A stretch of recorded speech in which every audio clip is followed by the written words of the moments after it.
Perfect photo spot sa Mount Ulap ang isang batong nakausli sa summit.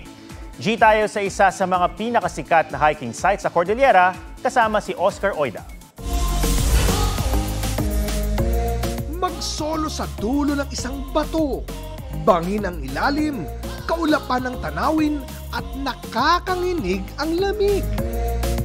Bungal Rock sa Mount Ulap sa Itogon, Benguet.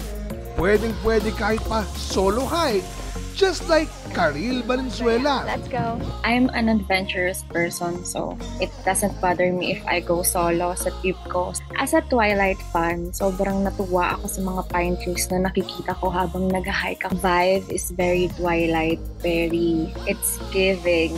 Sobrang ganda. Hindi inurungan ng fresh grad na si Kari ang hike.